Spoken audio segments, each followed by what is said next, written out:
Assalamualaikum warahmatullahi wabarakatuh. Dengan saya lagi di channel Trisukmono. Pembicaraan di video sebelumnya adalah terkait dengan masalah politik kantor. Nah, di video kali ini yang akan kita bicarakan masih terkait dengan manajemen, masih terkait dengan talenta. Nah, sekarang yang akan saya bicarakan di sini, yang akan kita diskusikan di sini adalah terkait dengan permasalahan manajemen talenta.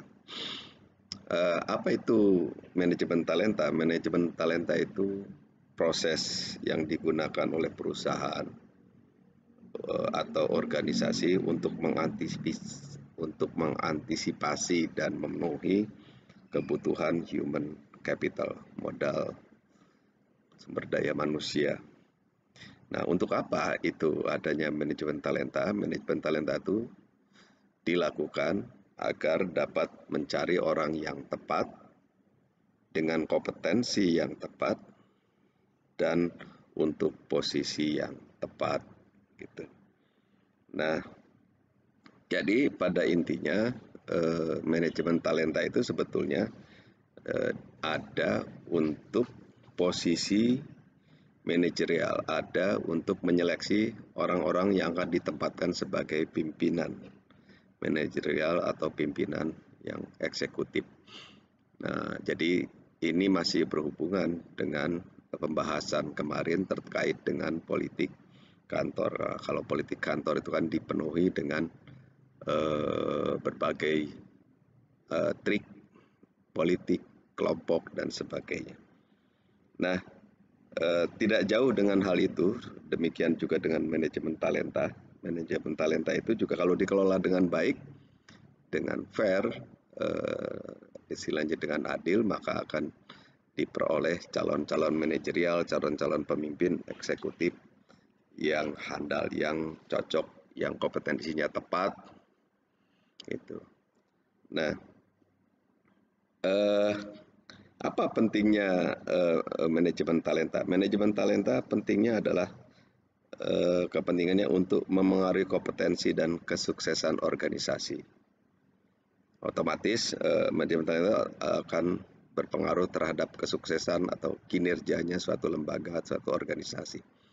Kesuksesan suatu lembaga atau suatu perusahaan ditentukan oleh pimpinan yang mempunyai visi yang jelas, pimpinan yang mempunyai kemampuan untuk memimpin, kompetensi yang tepat di posisinya.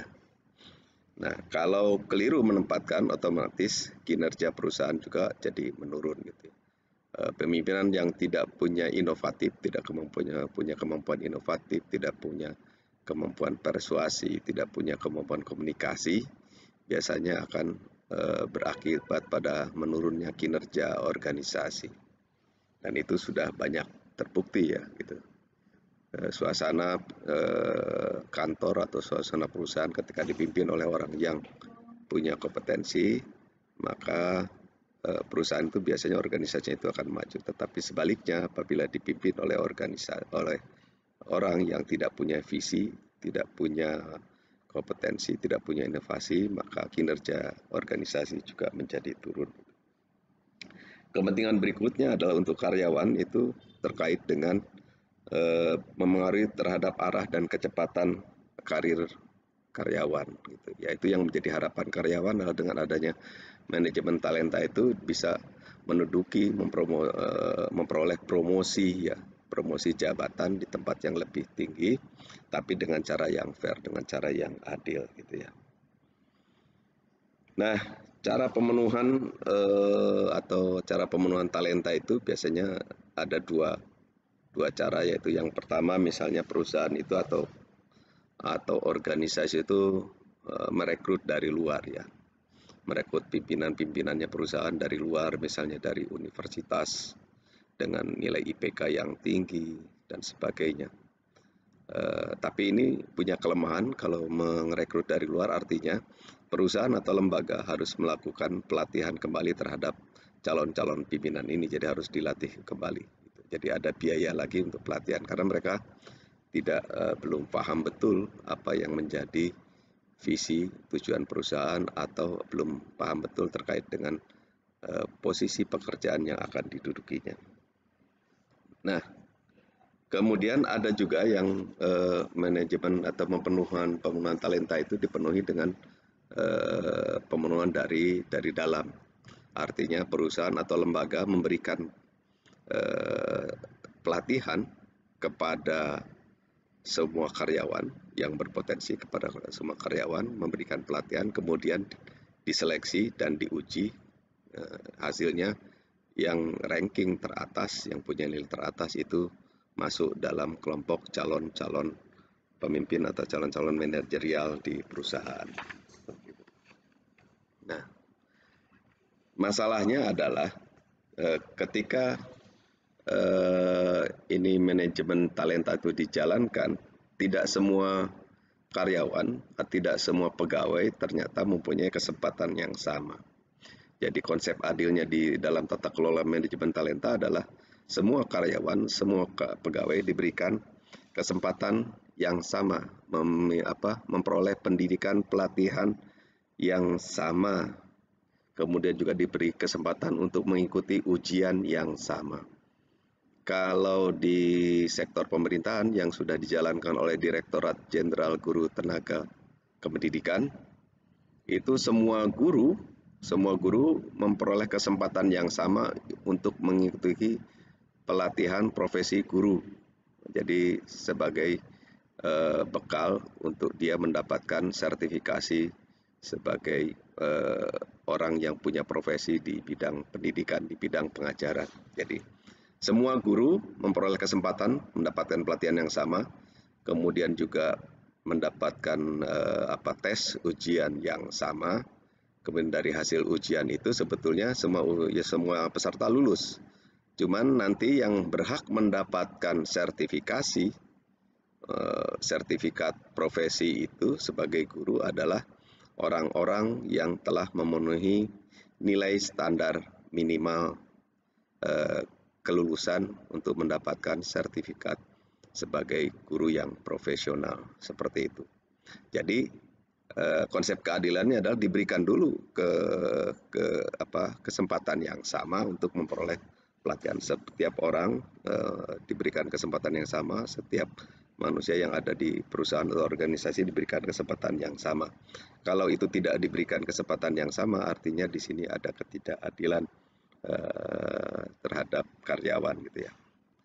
Hasilnya nanti, hasil tes tersebut menentukan siapa yang akan menjadi calon manajer atau menjadi calon eksekutif, menjadi calon pemimpin, calon kabak, calon kasubdit, calon direktur, dan sebagainya. Nah, permasalahan-permasalahan yang ada di dalam prakteknya adalah seperti saya jelaskan tadi, yang pertama biasanya perusahaan atau lembaga itu tidak mendidik atau melatih. Jadi tidak ada kemampuan untuk memberikan pelatihan atau pendidikan. Nah, ini biasanya kemudian perusahaan menutupi kebutuhan sumber daya manusianya untuk calon-calon pemimpin itu dengan merekrut dari perusahaan lain, ya, membujuk orang perusahaan lain yang punya kompetensi tinggi dengan bayar yang tinggi, biasanya ditawari untuk masuk bergabung di perusahaannya. Kemudian masalah berikutnya adalah kesempatan tidak sama untuk memperoleh pendidikan pelatihan peningkatan kompetensi. Jadi tidak semua orang ternyata bisa memperoleh kesempatan yang sama untuk memperoleh pendidikan. Kemudian perusahaan tidak melakukan pemetaan SDM dan merencanakan kebutuhan. Nah, banyak juga yang tidak melakukan ini. Kemudian masalah berikutnya adalah budaya organisasi yang buruk. Seperti tadi, seperti saya bahas kemarin, ada lebih maraknya politik kantor, berebut kekuasaan dan sebagainya. Itu budaya organisasi yang buruk. Kemudian manajemen talenta tidak dijadikan pengembangan internal human capital. Jadi tidak dijadikan sebagai alat pengembangan sumber daya manusia gitu ya. Seperti itu. Kemudian biaya pengembangan SDM itu cukup mahal gitu ya. Berapa banyak perusahaan menginvestasikan dananya untuk mengembangkan sumber daya manusia di lingkungan perusahaannya supaya perusahaannya bisa berkembang. Nah, masalah berikutnya adalah setelah perusahaan atau organisasi punya SDM yang memadai adalah bagaimana mempertahankan SDM itu supaya tidak bisa direkrut oleh perusahaan pesaing atau tidak bisa direkrut oleh organisasi lainnya, seperti itu. Kemudian boleh jadi di lembaga tertentu atau di perusahaan tertentu ada kelebihan jumlah talenta. Jadi talentanya berlebih gitu ya. Jumlah kalau di pegawai pemerintah itu jumlah golongan 4-nya lebih banyak dibandingkan dengan golongan 3 dan golongan 2. Jadi kalau di dalam itu kan golongan 4 itu di pemerintah itu namanya pembina, sudah pangkatnya pembina. Nah, kalau pembinanya lebih banyak daripada yang dibinanya kan ini sesuatu yang keliru juga mungkin di dalam tata kelola manajemen talenta ini.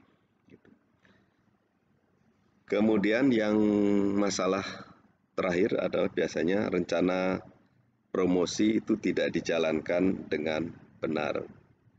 Akibatnya pegawai tidak mempercayai lagi kepada manajemen atau kepada pimpinan. Nah, ini adalah sudah klimaksnya bagi misalnya orang-orang yang punya kompetensi tetapi tidak direkrut oleh perusahaan, tidak dikembangkan oleh organisasi, dibiarkan begitu saja, maka pada klimaksnya dia akan berpaling atau resign dan dia memilih perusahaan lain atau organisasi lain untuk berkarir di tempat lain dengan risiko membawa rahasia perusahaan, membawa pengetahuan-pengetahuan yang sudah diinvestasikan oleh perusahaan kepada pegawai tersebut. Mungkin itu pagi ini yang bisa saya sampaikan. Saya tunggu komentar dan like-nya, subscribe-nya. Semoga bermanfaat. Wassalamualaikum warahmatullahi wabarakatuh.